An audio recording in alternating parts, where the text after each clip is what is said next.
Hey guys, this is Pharaoh 2091, and welcome back to Let's Play Phoenix Wright, Ace Attorney, Trials and Tribulations. Last time we left off, we were just hearing more from Iris about what she witnessed, and it just, I don't know, she seems to be, a lot of stuff she says, there's a lot of contradictions, and honestly, I just can't really believe a lot of stuff that's coming out of her. It just, to me, it doesn't make any sense, but, you know, what can we do? I mean, well, in any case, we're just going to hear more about her testimony, and this time we're going to hear her testimony about moving the body. Other than walking over the bridge, there's no way to move that body. So I must have just gotten confused, I guess. Was the snow still falling, or had it stopped? Does it really matter that much? Or are you saying that there's no way to cross a burning bridge? So it was just a misunderstanding, I see. This is a photo of Dusky Bridge after it burned down from the lightning blast. It was taken on the morning after the incident. Ooh boy, yeah, look at that. It certainly was burned to a crisp. And one of the suspension wires is gone. It's amazing the whole thing didn't fall.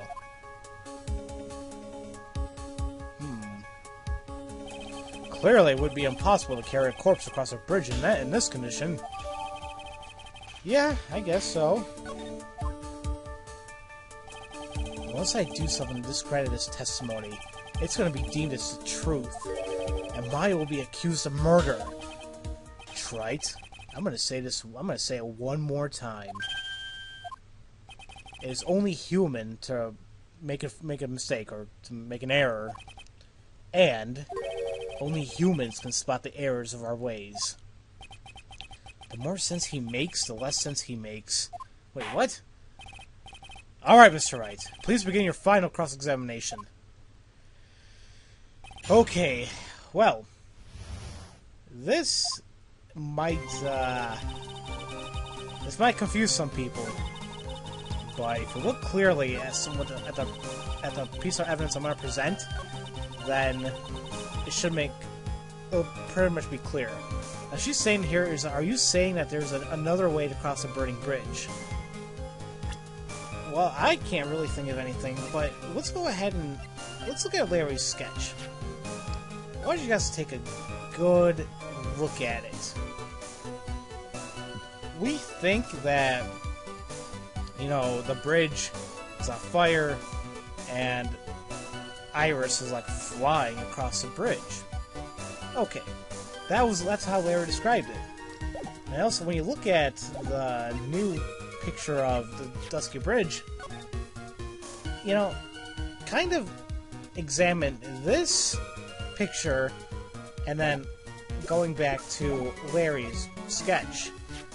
Kind of compared the two, and I think you may be able to start understanding just how this flows together, and why that, well, let's just see how things fold out. Although, hopefully it starts making a little bit of sense to you guys. A dead body flying over a burning bridge. I wouldn't exactly rule out the possibility. What? Ha!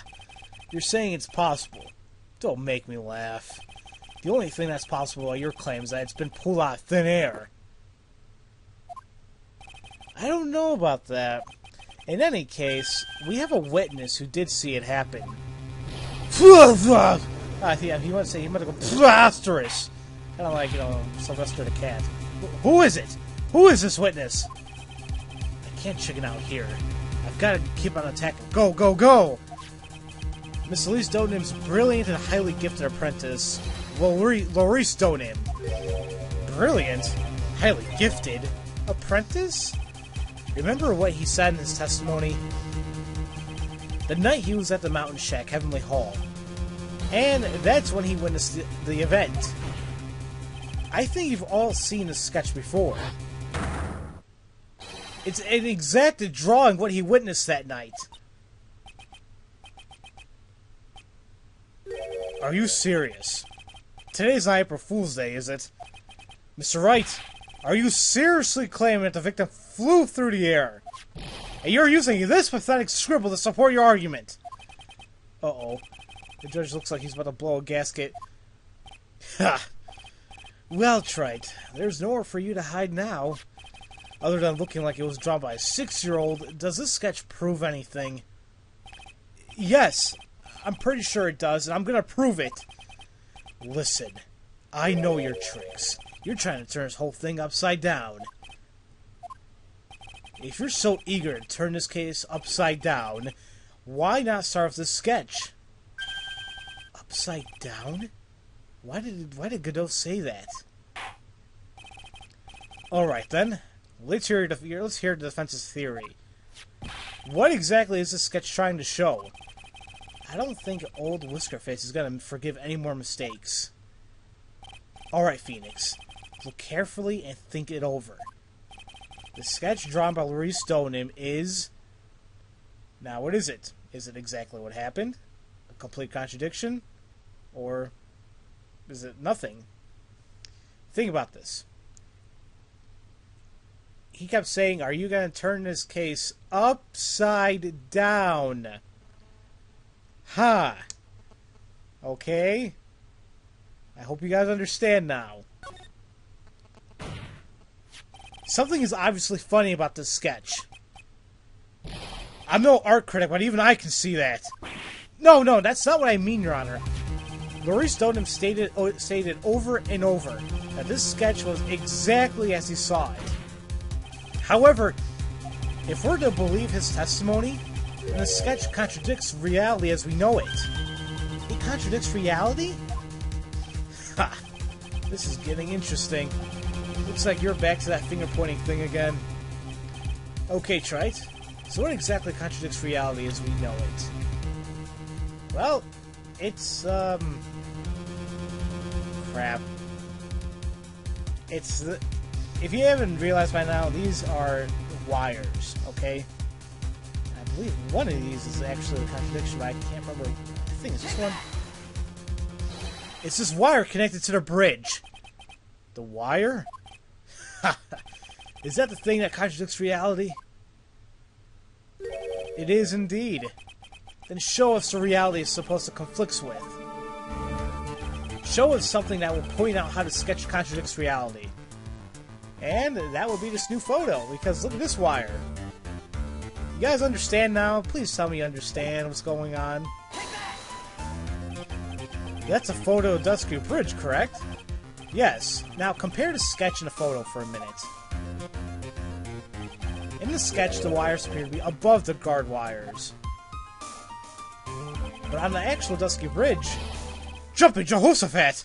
I thought I would never hear that statement again. The wires are below the guard wires. What? How the hell did Godot not realize that already? Order! Order! Order! This sketch is somewhat different than what's depicted in the photo. However, isn't it likely that the artist just saw it wrong? Or perhaps he just drew it wrong? Either way, it sounds like you're just wrong. With someone like Maurice, I admit a mistake is a definitive possibility. But then, that begs the question, why did he make a mistake?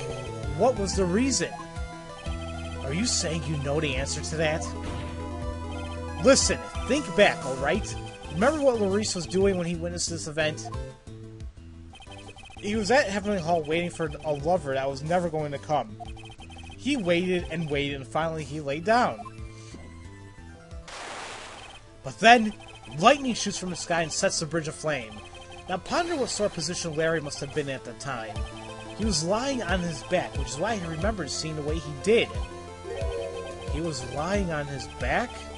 I can't say how it relates, but it does, Your Honor. That is the reason why the wires in the sketch go up instead of down. No way. Maurice Stoneham witnessed the event while he was lying on his back, face up. In other words, the scene that he saw was actually upside down. So then, this sketch should actually... I think you finally get it, Your Honor. The correct way to view Laurie Stoneham's sketch is like this. Boom. This is how it should actually look. The victim's body wasn't flying above the bridge. It was actually swinging below. That's right, just like a pendulum. Which I think in a million years no one would have figured that one out. Ridiculous! Order! Order! Order! Of all the things to say, a pendulum? The bridge was burning to a crisp, but there was no way to get across it. But if the body had been found in the inner temple, it would have caused problems. This is where the criminal decided to take a gamble. They used the burning bridge to get the body across to the other side. And a pendulum was the only way to get it done. Let's think about this for a minute, shall we? Dusky Bridge is about 20 yards long, which means it's about that far from the inner temple to the opposite cliff. Yes, that sounds right. In order to cover that distance from a pendulum, you need a rope at least 10 yards long. To get a rope that long, you have to plan ahead. The lightning strike that night can only have been an accident, so it doesn't make sense that the criminal would have prepared a rope beforehand. So then, the criminal... They didn't have to get the rope ready.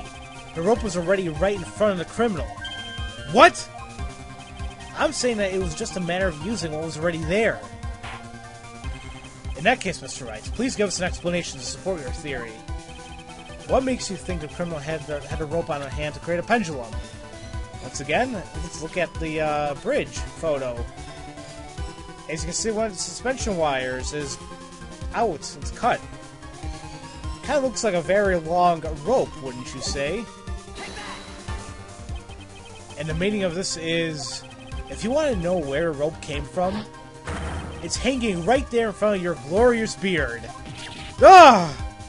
This is one of the wires from the bridge. When the lightning struck the bridge and set it on fire, one of the suspension wires came loose from its anchor. The criminal didn't have any time to waste, so they tied the wire around Laurie Stoneham's body. And... yeah. And just... oh, look at that. Look at that. Because there was simply no other way to move the body. Ha! And he's chugging it like a madman. Holy crap. I think that coffee would have been done like 20 gulps before. Mr. Godot? Oh my god. Seems that Mr. Godot was more focused on his coffee than answering my question. It seems that the odds of a rope being readily available were very high. So I suppose it's not an impossibility after all. Objection. Possible or impossible? That's not the question we need to ask. There's only one question. Did that really happen? Trite? I wonder if you can prove what happened to us. Do you have any actual evidence that the body was swung over like a pendulum? Yes.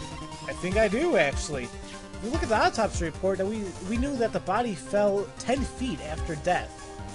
If you look at that little animation, it looked like after the edge of the pendulum when she swung across, it looked like her body kind of flung up, you know? Like anything does with momentum. Yeah. Before I present my evidence, let me review what we know so far. According to this photo, one of the wires snapped. Looking at the map, we can see that it was the one that was in the front of the inner temple. So then, that was the spot where a criminal... Yes, precisely. Now let us consider the body's movement by looking at the overhead map again. If the body was pushed from this point here, it would drop on the opposite back at approximately this point. Did you say drop? Well, they must have failed to catch the body on the other bank. What? What makes you think something like that happened? Because I have evidence that suggests her body dropped some distance. What kind of evidence? Take a look at this autopsy report. It says here that her body fell about 10 feet after her death. 10 feet, huh? That's most likely the height difference between the two sides. The body overswung due to forward momentum, but then came loose and fell about 10 feet. And then, as a result of the landing impact, this crystal sphere was knocked loose. That's... Yes, this blood-stained amethyst crystal, or I will say it, it's the one that came up Miss Elise Dodenham's staff. And that even more important is the place where this crystal sphere was found. Indeed, I believe it's already marked on this overhead map. The crystal was found... Ah!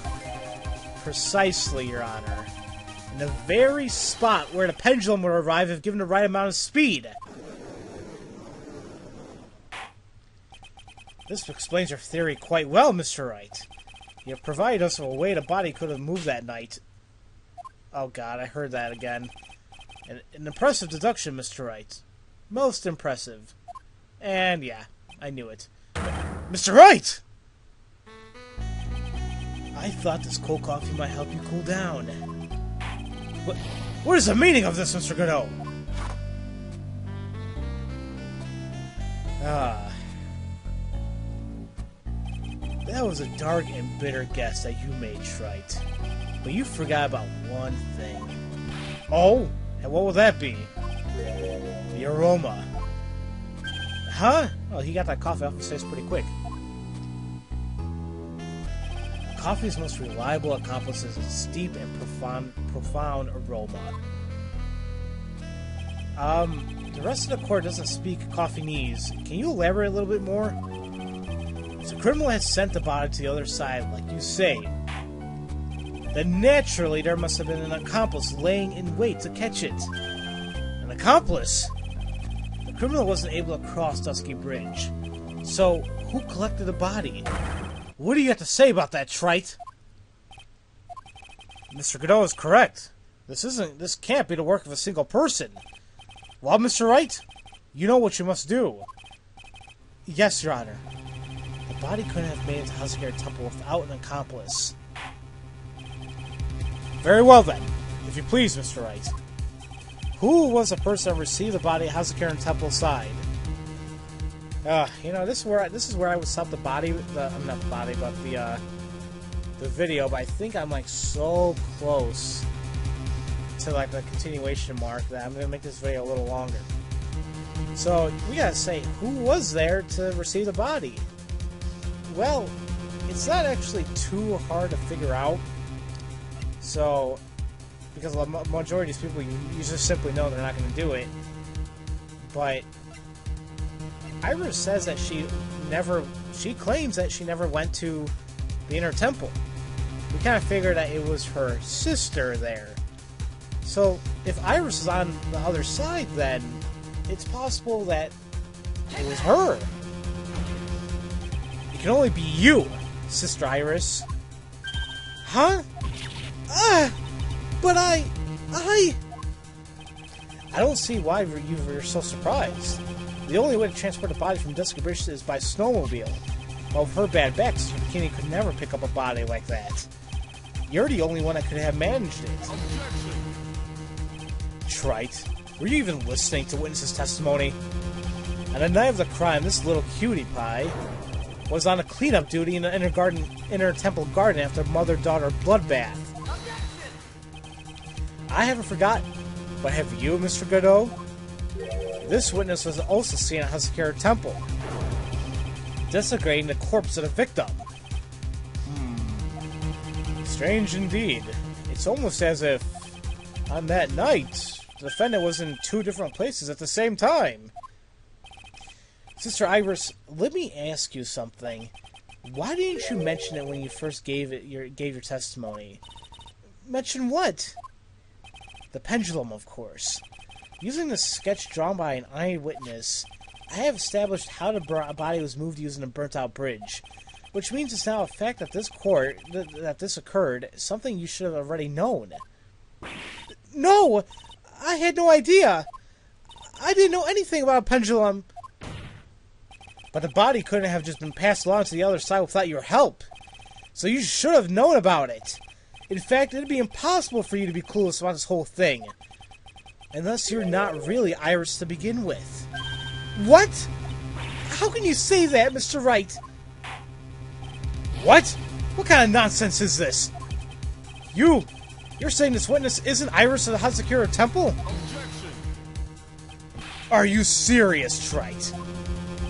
You mean this woman is... There's no one besides Iris that could have received the corpse that night. Now I get it. Now I know why I've been sick to my stomach during this trial. Why her whole demeanor changed so suddenly from yesterday. And why she's trying to pin this murder on Maya. The woman that's standing there at the witness stand. Her real name is... This would be a perfect time to stop the video, but... No. Her real name is Devil Woman! I had never thought I'd have to utter your name again.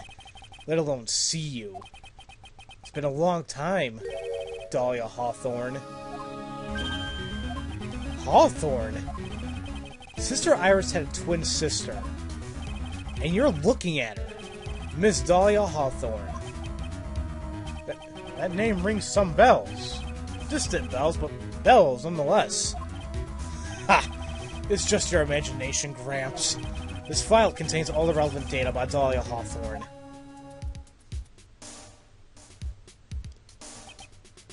Oh yes, I remember now.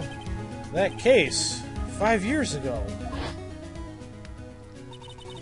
Yep, we all know who you are. No, don't talk to us. Although you've been talking this whole entire time, apparently. Oh, I kind of like that transition. But, according to this, Dahlia Hawthorne is already dead! It says her execution was carried out last month!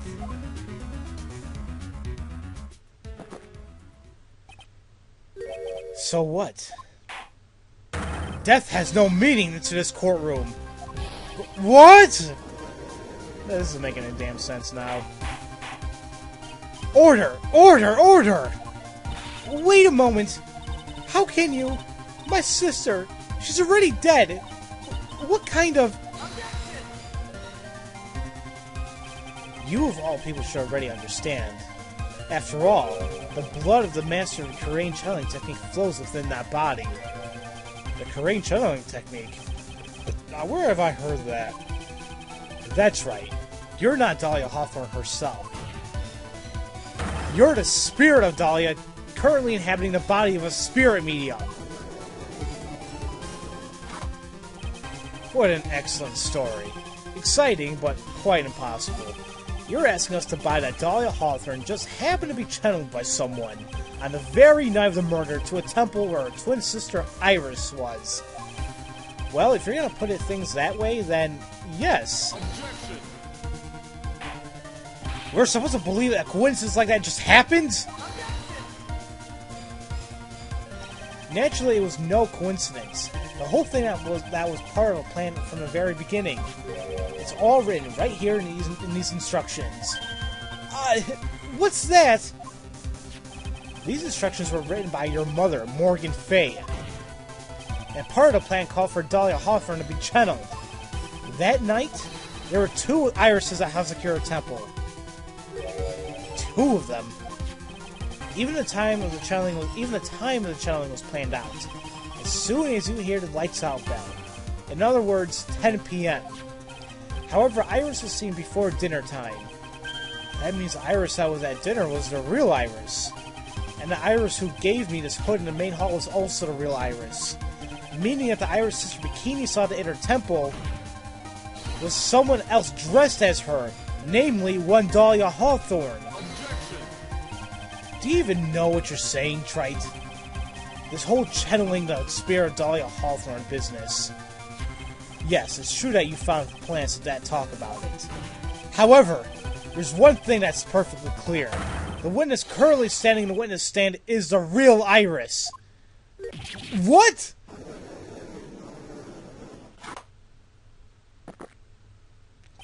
Calm down, remember what you know about the night of the crime. After meeting Sister Bikini, Dahlia Hawthorne has been channeled. would have been stranded at the inner temple due to the lightning strike.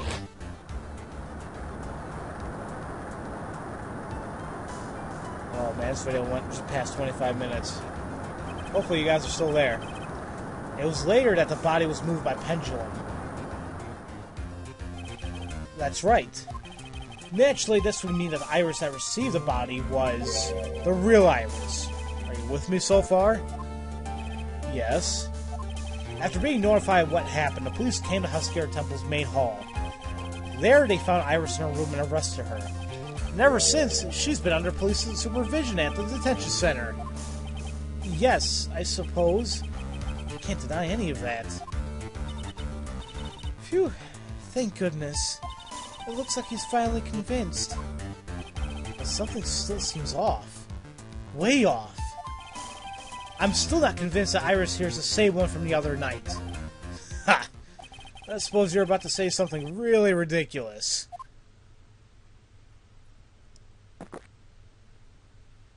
Like the real Iris and the spirit of Dahlia somehow switched places?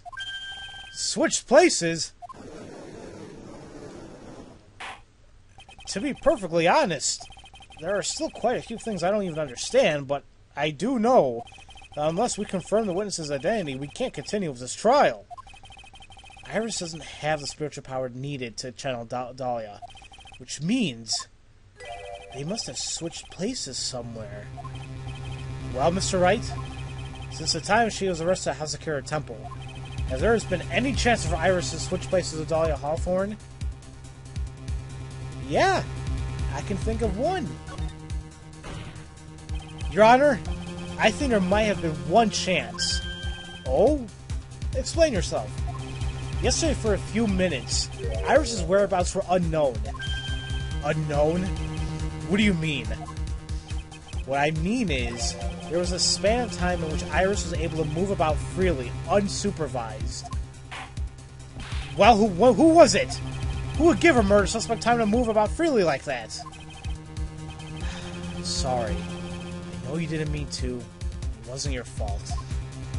The person who gave Iris a chance to freely move about was... And what can you say? He has a fear of earthquakes.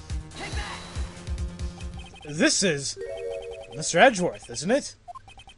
Your Honor, there was a fairly large earthquake yesterday, was there not? An earthquake? Yeah, we all remember. Yes, look at the screen shaking, everything. Oh. I don't think I ever want to be in an earthquake. That must be one hell of a ride. Definitely don't want to be experiencing that. And that's pretty much what happened. There was an earthquake, Edgeworth fainted, and then that gave time for Iris to leave. We went to the inner temple right away. And it's true, Iris was already there. However, they had already switched places by that point in time. When I arrived at the training hall, I was met by none other than Dahlia Hawthorne. That's quite enough already, Mr. Wright. Now see here.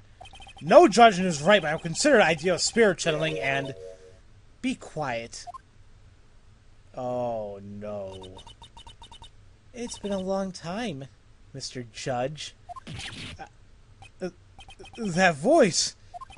I guess I'll have to ask again.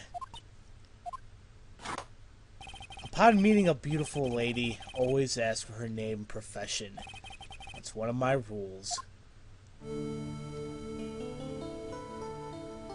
Dahlia Hawthorne. And my current profession?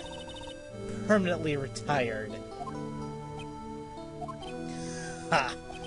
So you're not gonna bother hiding your identity anymore, huh? Why should I? After all, I'm dead.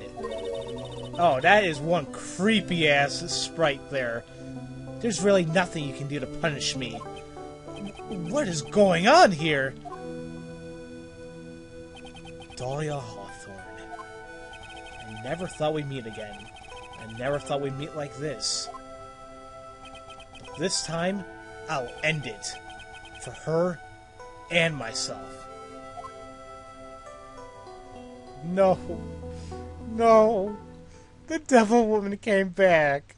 Oh God, no. I thought we didn't have to see her again. Oh, my lord. Well, I guess next time we're gonna have to go ahead and talk to her. I mean, yeah, we were already, but pretty much she was pretending to be Iris. This is only gonna get better or worse, whatever way you want to take it. And holy crap, this went on for half an hour. Hopefully you guys suck around. What can I say?